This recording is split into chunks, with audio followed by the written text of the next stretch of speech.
GFRIEND are having a comeback for their 10th anniversary. In a surprising move, Source Music announced on Weverse that GFRIEND will celebrate their anniversary with a special concert and a commemorative album. To build excitement for their already highly anticipated comeback, the group will release a pre-release track on January 6th, while the album will be released on the 13th. As for the concert, it will be called Season of Memories and will take place on January 18th and 19th at the Olympic Hall. Season of Memories promises to take fans through GFRIEND's extensive discography, celebrating the many musical eras that have defined the group over the years. Netizens were obviously ecstatic at the news, commenting things like, "I was shocked when the official announcement suddenly dropped, and I cried the moment I saw the announcement, because I know how hard and how much the girls must have worked." Despite some concerns about Source Music's choices, particularly the venue size for the concert, GFRIEND's comeback remains one of the most eagerly awaited releases of the year, with fans looking forward to what's to come. On other news, (G)I-DLE have definitely decided to stay with Cube Entertainment. As their contracts were set to end in November, fans spent 2024 wondering if (G)I-DLE would stay with Cube or leave. The members, particularly Soyeon, have openly expressed frustration with the company, leading many to believe that once their contracts were up, the group would part ways and pursue other opportunities. Contrary to expectations, though, both the members and the company have officially confirmed they will continue working together. The girls announced this as they were accepting the Record of the Year award at the 2024 Melon Music Awards. During the speech, Soyeon discussed the rumors that (G)I-DLE would be disbanding and put them to rest by announcing that all 5 members had renewed their contracts. She went on to say, "We talked about this with the company before coming up on the stage today. Whether it's next year or the year after, the 5 of us will be together for the rest of our lives, so please don't worry." Then Cube released their own statement saying that the members all successfully renewed their contracts after extensive discussions. They expressed gratitude to the members for their trust and to the fans for their patience, promising to continue supporting (G)I-DLE as they reach bigger stages and even greater success. Given the fans' dislike for Cube, the news wasn't met with much excitement. While they trusted the members' decision, believing it was the best choice for them, they didn't have faith that Cube would treat them the way they deserve to be treated. Some even felt that the members, particularly Soyeon, shouldn't have criticized the company so much if they were ultimately planning to stay. A Twitter user wrote, "Soyeon girl, you were dissing Cube and saying the contract ends in November, what happened to that?" However, others have argued that the girls probably negotiated an even better contract for themselves, since Cube had no choice but to bend to their demands. They likely had the upper hand in negotiations and made sure to address all their concerns with the company. One user pointed out that the members understand the industry, their contract priorities, their individual and group goals, the company culture, and the reality behind the scenes, so their decision should be trusted, so we can't wait to see what they have in store for us. If you thought that the whole Hybe and Min Hee Jin situation would end after NewJeans terminated their contracts, you would be wrong. On December 2nd, Dispatch released an article in which they claimed that Min Hee Jin and even the NewJeans members had lied about a number of things. In this report, it was alleged that Min Hee Jin was aware that NewJeans would hold a live stream on YouTube, which she supposedly planned to use to get back to her previous position in the company. As you may know, NewJeans created a YouTube channel and went live on September 11th, sharing concerns about Hybe and how they had allegedly been treated by the company and its staff. During the live stream, they also called for Min Hee Jin to return as CEO, which was their main demand. The members clarified that Min Hee Jin didn't ask them to do the live stream, and the latter also denied being involved, claiming she even tried to talk them out of it. Well, according to Dispatch, that wasn't exactly true. Leaked messages dated September 11th reportedly show Min Hee Jin telling the girl's family members that she hopes Hybe will make an offer to reinstate her. She also mentions to a family member that the live stream was delayed to 7. This, she explained, was to let the public process some recent stuff that had come out about Hybe.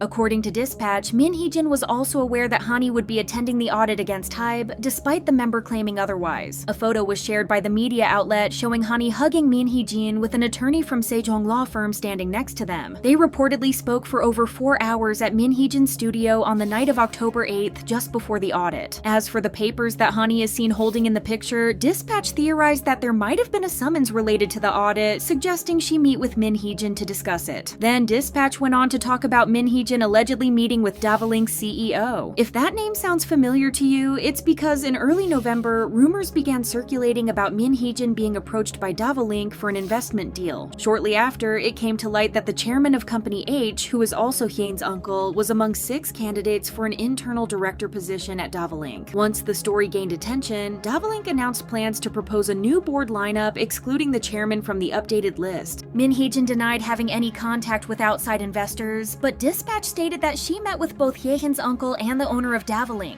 They claimed that the uncle had arranged the meeting by sending a van to pick up Min Hee Jin and take her to the owner's house. According to Dispatch, Hye-jin's uncle asked the CEO of DLE to invest about $3.58 million USD. The CEO spoke directly to Dispatch, claiming that he was approached first by Hye-jin's uncle, who was seemingly looking for investors, and stated that he talked to Min Hee Jin for 3 hours. It was also explained on October 2nd, 2 new internal directors, Lee and Park, were listed for DLE in the online business registry just 2 days after Min Hee Jin's meeting with the CEO. The CEO stated that Min Hee Jin was accompanied by both individuals, and their names were added following their meeting. However, the names were later removed after Min Hee Jin denied any contact with investors, including DLE. Dispatch suggested that the sequence of events, the live stream, the hearing, and the press conference was carefully planned to help Min Hee Jin escape. The press conference was already set up with pre-planned answers before HYBE officially responded to the reinstatement request. Meanwhile, Min Hee Jin was reportedly focused on other matters, raising questions about her true intentions.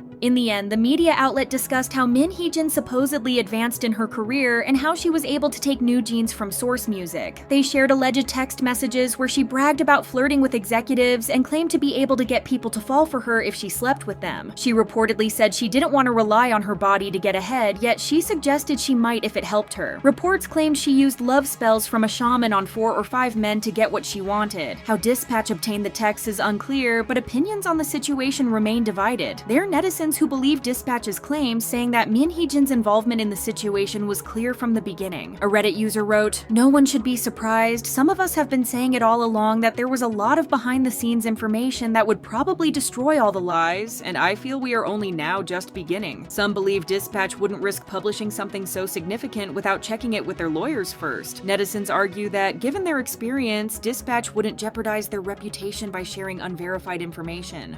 Others aren't so easily convinced, pointing out the suspicious timing of Dispatch's article. Netizens believe the article was delayed until after media coverage of accusations against Bang Se-hyuk, who was alleged to have pocketed $285 million in an undisclosed deal. To them, this timing seems like a strategy by HYBE to shift attention away from the founder's controversy. There have been theories and speculations for a while now that Dispatch was on HYBE's payroll, and with this new article, fans of New Jeans are even more convinced that there's truth to these accusations. One user wrote, "I've never seen a tabloid work so hard to take down one person for the benefit of one company." Moreover, some have gone as far as to claim that the chats that Dispatch presented were edited. It's also been argued that Dispatch crossed both moral and legal boundaries with this article. The outlet had already faced backlash for sharing New Jeans members' photos and medical records without consent, and now they're being accused of stalking Hani and illegally obtaining private messages. A fan of the group tweeted, "HYBE hiring Dispatch to stalk one their own idol members before she even left. This should be even more evidence for them to leave a door."